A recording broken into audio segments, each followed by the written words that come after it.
Hello and welcome to online class with me Nusrat lecturer in English, Milestone College. How are you all? I hope you all are fine and very busy with your studies. My today's online class is on a very interesting topic and you find it very easy for you as well. Yes, it is about rearrangement of sentences. From English first paper, question number 7, total marks 8. Before I start my class, let me tell you a story. He likes to play cricket whenever he is free. He was born in 2004. Hassan is my best friend. He is a student. Well, how does my story sound? Doesn't it sound a little weird and irrational? Even you can't get how many people am I talking about. But this weird story can sound far more better if I just rearrange the sentences in a proper order. If I introduce my friend first of all, and then if I go to his identity and when he was born and other informations, then the story is going to sound far more better. Let's see. If I tell you, Hassan is my best friend, he was born in 2004, he is a student, he likes playing cricket whenever he is free. I believe now the story sounds quite better and far rational and coherent. In English first paper, we are taught in rearrangement so that we can arrange our sentences whenever we are going to write something or whenever we are going to talk.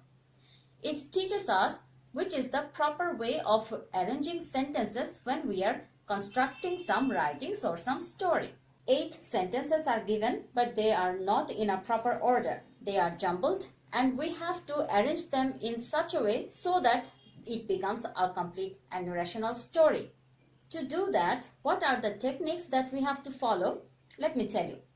First of all, we have to go through the lines, the jumbled lines again and again and fix up one story inside our mind. We will try to guess what is the topic matter of the story and what is the story.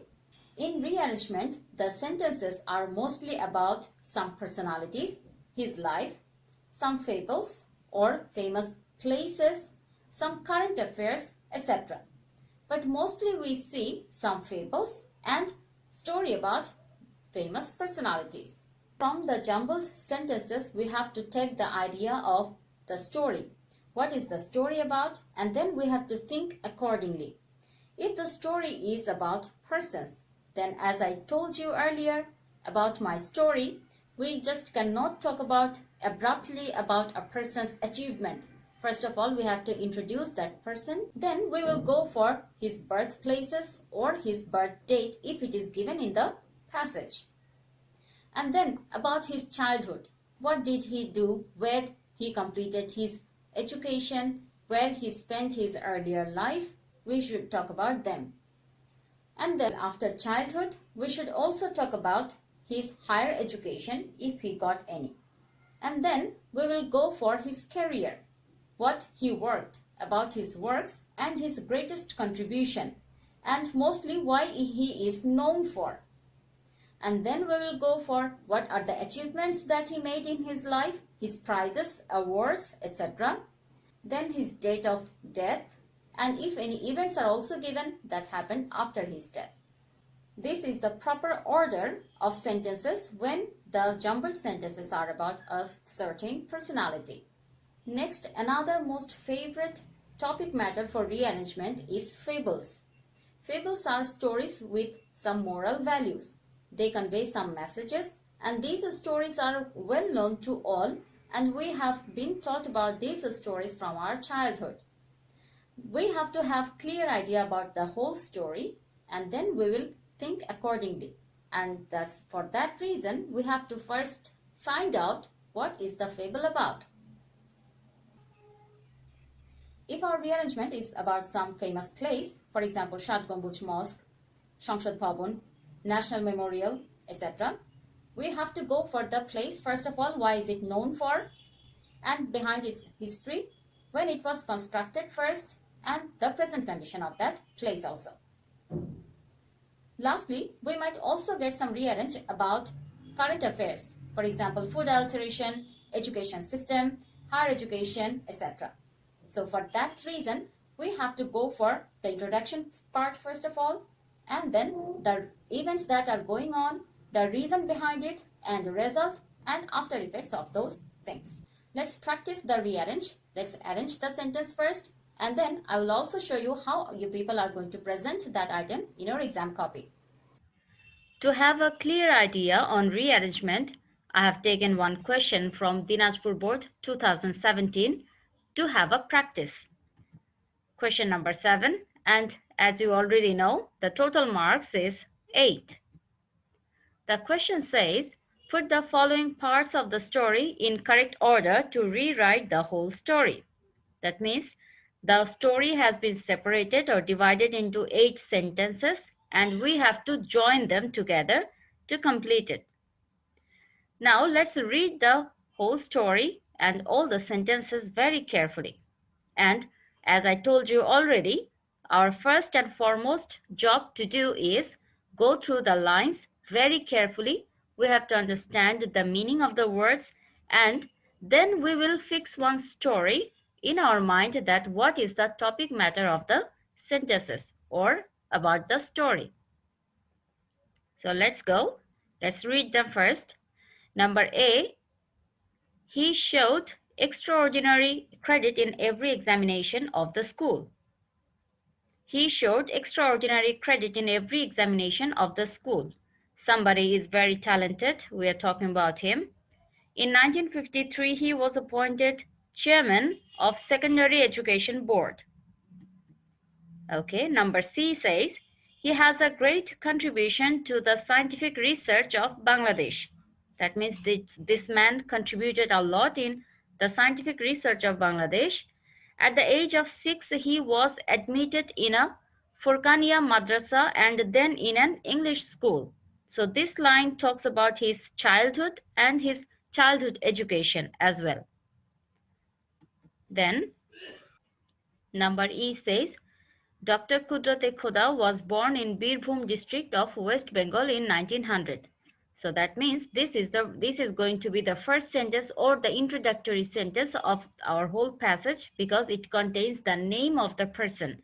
Dr. Kudrate Khuda, we all know his name and we all know why he is famous for. Number F says, in 1925, he passed MSc in chemistry from Kolkata University, and in 1929, he passed DSc from Imperial College in England. Okay, next, move on. He died on 3rd November 1977. So this number G sentence is going to be the concluding part. Number H says his father Hazrat Shah Abdul Muqit was a pious man and his mother Fashiha Khatun was also a pious woman. So this sentence is going to be on the almost at the first phase or first 2 or 3 sentence because this contains the his parents' identity. So after the person's himself, his name and his birth date, after that we are going to put this line. As I already told you that if the passage is about a person, then we will go through his lifespan and from childhood to his maturity. This exercise is also about a person. It's a personal passage and we have to arrange the sentences. That means when we are going to talk about Dr. Kudrati Khuda, we are definitely not going to talk about his father's or mother's name. First of all, we will introduce him. That means we have to tell the names first of all. So we will go through the lines once again and then we will go for the correction or the answer. Let's check out the sentences once again and now we are going to arrange them. So as I told you earlier, in rearrangement of this kind, which is based on a person, first of all, we will go for the introduction part. So introduction part is first should be about his name, his birthplace or birth date, his parents, his childhood. So let's arrange them first. And on exam, we are going to answer it in this way. On the top of our copy, we will write answer to the question number 7. And then here is our first sentence, that is going to be the first one. Dr. Kudrate Khuda was born in Birbhum district of West Bengal in 1900. Then comes his father, Hazrat Shah Abdul Muqid, was a pious man, and his mother, Fashiha Khatun, was also a pious woman. So our introduction is done, and we should draw a chart like this so that we can put the numbers of the given sentences clearly. Next, after his introduction comes his education. So we are going to take this sentence.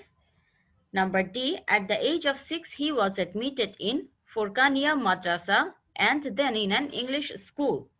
And what did he do in that school? What was his performance? He showed extraordinary credit in every examination of the school. So I think our order is properly accurate because first of all we introduced that person and then we are talking about his education and his childhood. And here are the numbers. We are going to place the numbers on the box as we are ordering them. Next comes, what are the degrees or higher education that he completed? Number F says in 1925 he passed MSc in chemistry from Kolkata University, and in 1929 he passed DSc from Imperial College in England. So yes, this was his higher education, and after completing that, what he did, he has a great contribution to the scientific research of Bangladesh. That means after finishing his study, he contributed a lot in scientific research in Bangladesh. So we are going to place the numbers also on the box like that. Next, move on. We have more two sentences or more two boxes to complete. And here, the end part of his life, at the later part of his career, what he did in 1953, he was appointed chairman of Secondary Education Board, which is a very prestigious post. And then the last line says he died on 3rd November 1977. So this was the all the informations that our rearrangement or the jumbled set of sentences provided us. And this is how we have arranged them. But are we going to write in this way in our examination?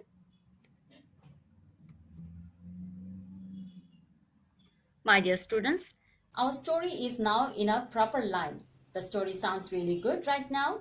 And now I'm going to show you how are we going to present the story or the jumbled sentences in a proper order and present in our exam copies. Which is the proper way to present them in our exam. This is how we are going to answer in our examination.